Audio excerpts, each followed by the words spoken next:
First issue of Detective Comics, from which DC Comics was later named. It's published in March 1937. Fu Manchu, a very popular character, was on the cover of our first issue. Welcome, big ones, to the big books, filled with color and action, handsome heroes, kryptonite green monsters, beautiful ladies. We're about to take a behind-the-scene look at the incredible world of comic books. Comic books, graphic novels, manga, manhwa, all these are different but similar forms of modern-day comic strips. They have grown in immense popularity and are a staple in many countries as platforms of entertainment.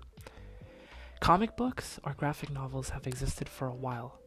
This visual genre has seen a new innovation, narratives, stories, and characters since the inception of published storytelling. Comic books or graphic novels have been around since the late 19th and early 20th century, with it gaining massive popularity in the 1940s and onwards.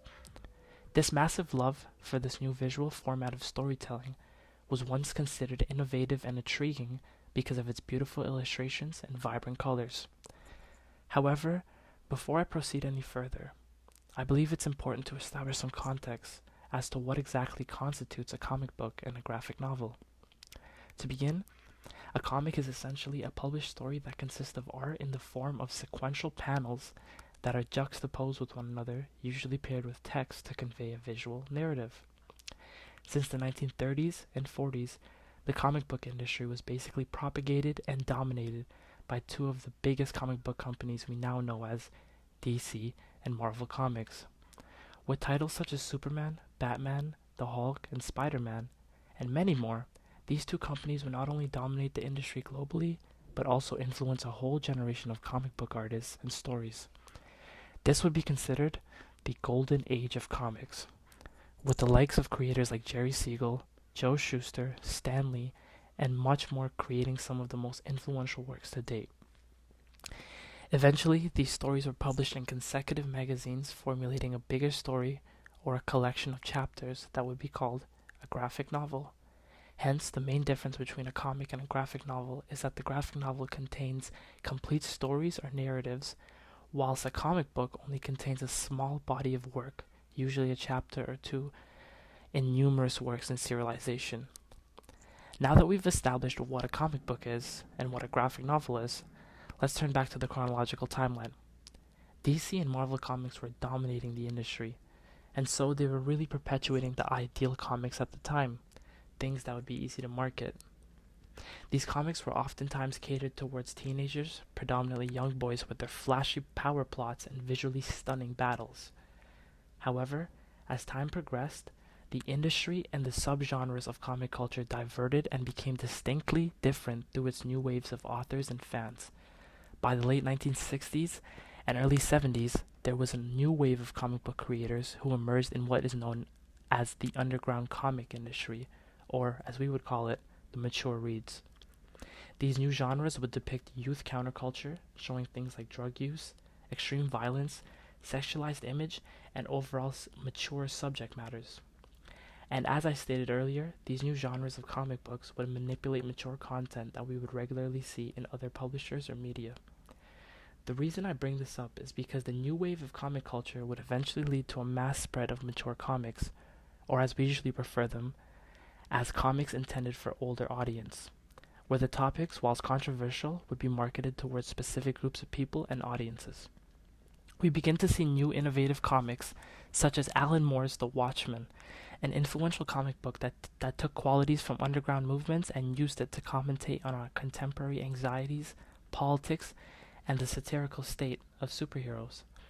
The Watchmen tackled some very deep topics and in the process showed the world that comics can break past the superficial barriers. Nevertheless, Alan Moore's Watchmen couldn't possibly come without the innovation of underground comic book culture. It is important to acknowledge this because in the midst of all this revolution of underground comic books, there was an influential figure who was just starting to make a name for himself. This author would be tasked with working with underground magazines to which he would commentate on politics through satirical methods or tackle hard issues such as racism. I'm of course talking about Art Spiegelman, a comic book creator born on February the 15th, 1948 in Stockholm, Sweden. Spiegelman was raised primarily in the United States after his parents fled the persecution of the Jewish persecution during World War II. As many of us know, Art Spiegelman was the son of the Holocaust survivors, and his father, Vladek Spiegelman, would go on to shape Art's career in conveying and creating comic content. Originally, Art Spiegelman was asked by a colleague, Justin Green, another well-known underground comic book artist, to draw a short 3-page strip for the first issue of Funny Animals, a short-lived magazine depicting analogies and commentary on human life. This would become influential in Spiegelman's career because he originally wanted to do a piece about racism in America, and this is where he would originally try to depict the African Americans as mice and the KKK or the Ku Klux Klan as the cats. However, in an interesting turn of events, Spiegelman would use this concept to instead commentate on his parents' struggle and the effects of the Holocaust. And this is how we get to the series Mouse, an autobiographical story that investigates the Holocaust and the after effects of trauma that event had on its survivors, such as Spiegelman's father and to a lesser extent his mother. Mouse was a revolutionary comic because it depicted a very sensitive topic, the Holocaust, in a broad analogy that would receive backlash and criticism from others. However, now that we've established necessary context and information, in today's video I will be discussing how Mouse the series became a key piece of literature and how Mouse became an innovative story that could relate a deeply violent, genocidal, and disastrous part of human history through a straightforward visual medium like a graphic novel. There are 3 ways this occurred. Firstly, Mouse delivers an innovative story through visual metaphors, visual juxtapositions, and employing dense visual motives. Thus, my thesis for this video is Art Spiegelman's series Mouse is an innovative comic book or graphic novel that breaks through the superficial barriers comic books were always taught to be limited by, and instead, Spiegelman surpasses these barriers by delivering a deep psychological rendition of history of the Holocaust by employing visual metaphors, panel juxtaposition, and illustrations of dense visual motives. Now, without further ado, let's break down the 3 mechanical and creative choices Spiegelman uses in this graphic novel. To begin, one of them is of course the visual metaphors, analogies Spiegelman employs in Mouse, and this is of course a dichotomy of humans representing animals. Throughout this novel, we see Jews depicted as mice, Polish people as pigs, and of course Nazi Germans as cats. This is an example of Spiegelman's visual metaphor, and this is an example of a key innovation we see in this novel. Prior to this, comparing animals to ethnicities of humans would have been considered not only controversial, but also dehumanizing. Instead, Spiegelman reappropriates this controversial depiction to flawlessly communicate the mass persecution Jewish people faced at the hands of the Nazis. By illustrating a group of people known as a specific animal, Spiegelman easily communicates the who's who aspect through every chapter, page, and panel without much confusion. By assigning a group identity to a visual metaphor, we see the audience can easily recognize what is occurring much easier and who the characters belong to, i.e. the Nazis, Jews, Polish, etc. Although it's important to acknowledge that some people may find this offensive to represent humans as animals, Spiegelman's Mouse was able to capture the essence of the mass Jewish persecution that occurred in Nazi Europe by constantly reminding us that one ethnicity was constantly targeted as animals do with their prey. This visual metaphor could only be accomplished through the manipulation of characters and their portrayal in the graphic novel format. Thus, the dichotomy of humans, and more specifically the relationship between the Jewish population and the Nazis, were represented in a primitive food hierarchy which anyone could have easily understood.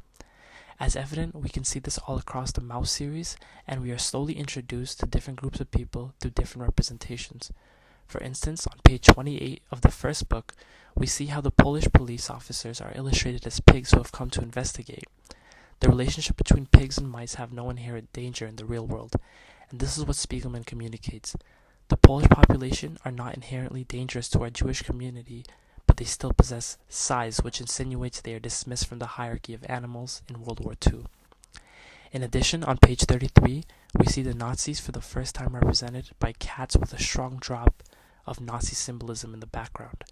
These representations would continue throughout the novel, with Spiegelman reminding us that the cat and mouse dichotomy is one of the closest visual metaphors we can use to compare and contrast the mass persecution Jewish people faced in World War II. Now, the second and more subtle reason as to why Spiegelman's Mouse is an innovative novel is because of his clever use of visual and panel juxtaposition. By juxtaposing certain panels with certain timelines and events, Spiegelman shows us how the Holocaust and its associated trauma still exists and lingers in present time through his relationship with his father, Vladek. For instance, the trauma of an authoritarian government or regime like the Nazis instilled so much psychological abuse and trauma into their victims. We see Vladek consciously and unconsciously altering his personal beliefs and the way he lives his life. This is very much observant when we open the first book, because in the prologue, Vladek literally warns his son that his friends are not truly his friends, showing that the Holocaust changed Vladek's perspective about life and society so much that he continues to perpetuate an almost selfish rhetoric to his son. Now, whilst this isn't a direct example of panel juxtaposition, it is a visual juxtaposition because we will begin to see how the opening pilot chapter slowly formulates into trauma and grief from Vladek losing his first wife. I also wanted to point this out because the juxtaposition of panels will slowly show us, the audience, how Vladek's rhetoric perpetuates the same authoritarianness that his oppressor did upon him, albeit to an obviously lesser degree. Now let's look at a specific panel juxtaposition. On page 52 of Mouse, we see a sharp distinction and contrast between the imprisonment of Vladek and then him conveying his story to the son in the future. However, what's important to note is the cycle of perpetual authority and control. In the top half of the page, we see Vladek and other Jewish prisoners getting verbally abused by Nazi guards. Similarly, in the lower half of the page, we see Vladek reprimanding his son for dropping his cigarette ashes into the carpet. While this is obviously a much different situation as opposed to the top, the idea of authority is transferred to modern day by Spiegelman brilliantly juxtaposing these two different sets of panels at a time. Like the Nazi guard, Vladek demands control and cleanliness in his own house and against his own son.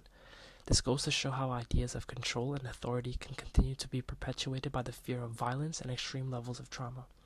Vladek, who was once stripped of everything, is now an individual who retains the utmost control over his current possessions, such as his house, carpet, and it's these subtle ideas that help us see how trauma can be expressed through generations. Now, this panel juxtaposition doesn't always have to serve to show us how authority is abused. It can also be deployed for technical aspects of conveying stories and events with text. For instance, in Mouse 2, on page 25 here, we can see the entire left panel being dedicated to Vladek's father talking about his experience in Auschwitz, and on the left side, they show us his experience when he is in Auschwitz. This simple but yet effective tool allows Spiegelman to juxtapose an oral story to a traditional recreation of that of a memory graphically, thus further solidifying Vladek's words and stories. Similarly, on page 28 of the second novel, we see in the lower panels, Spiegelman juxtaposes the physical imprint his father was left with on his arm. This was very prevalent in mass genocides and concentration camps, where each Jewish prisoner would get imprinted or tattooed with a number instead of their name. And on the left panel, we can see Vladek looking at his number in the past, and on the right, we can see him doing the same thing, but in the present, thus reminding us that he still holds a physical reminder of his past. Truth be told, I can go on forever with clever ways Spiegelman deploys panel juxtapositions, but it would take too much time. However, it is, in my opinion, Spiegelman's manipulation of creative choices such as visual juxtaposition and panel juxtapositions help create a graphic novel that can deliver and commentate on historical and psychological issues that continue to plague humans in today's present. Now finally, one of the biggest reasons as to why I believe Spiegelman's Mouse is an innovative comic is the way he packs religious and visual motives and symbols into the graphic novel. Prior to the 1980s, comic book authors rarely ever depicted religious symbols or references. Most authors chose to leave these things out because they believe it would be only harder to market. But Spiegelman doesn't shy away from this factor. Instead, he brilliantly packs Mouse with religious motives and symbols to highlight the importance of God and religious beliefs.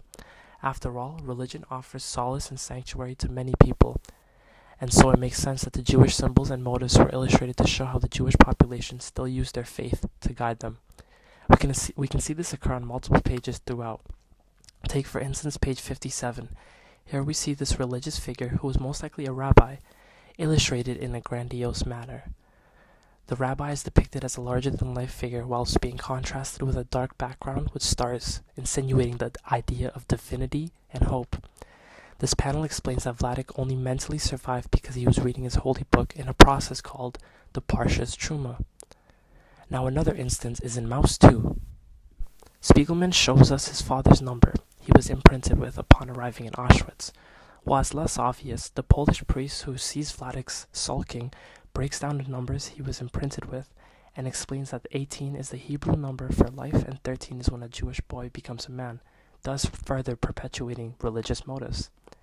It is these little religious motives and themes that convey a spiritualistic manner to our audience, something we ourselves struggle to grasp with unless it's explained to us. Now on the opposite side of the spectrum, Spiegelman also employs obvious symbols that propagate certain ideologies. Take for instance page 32 here. We see an immense presentation of Nazi flag, or as it is called, the swastika. This page has a powerful visual effect because of this symbol. For decades, depicting Nazi imagery was considered heinous and atrocious. But Spiegelman uses here to show us how symbols of hatred can be used to evoke mass fear and other associated themes of oppression and mass genocide. Here, our characters witness the swastika in a train ride, and the author makes it very clear as to what they're looking at. Spiegelman makes the focal point of this page the Nazi swastika because he wants his audience to instantly identify and recognize the dangerous regime. By focalizing fear and symbols of hatred, Spiegelman delivers a historically accurate part of history that is often dismissed due to censorship and unwillingness to discuss past horrors and trauma. Thus, it is Spiegelman's willingness to confront the horrors of the Holocaust through visual symbols that allows Maus to break through the barriers comic books were taught to be limited by. There are very few comics, if any, that could do what Maus did with religious motives and Nazi symbolism, simply due to its controversial nature of subject. But Spiegelman uses these elements of visual creativity to capture the true essence of the mass persecution of the Jewish population during World War II. Overall, I think Art Spiegelman's Maus is one of, if not the most influential books of the 1980s/90s, because it highlighted the serious undertones a graphic novel could undertake. No longer were we as readers bounded to superficial stories. No longer were we bounded by obvious plots and character archetypes. No longer were we bounded to stories that couldn't deliver deep commentary on our world and its past events. We were now given a rendition of history we mustn't forget. Art Spiegelman's Maus, I would argue, is easily one of the most influential, if not the most influential, such as the likes of Watchmen or Japan's equivalent, Akira, a comic that commentates on the world through a dystopian perspective. Now in conclusion, Maus depicts trauma, fear, violence, genocide, and all the other associated elements that accompanied a horrific event such as the Holocaust. Therefore, I hope through watching this video, I have presented information and evidence to convince you that Art Spiegelman's comic book Maus is an innovative medium that surpasses the superficial barriers comic books were taught to always be held back by. In my opinion, Maus is a comic revolution.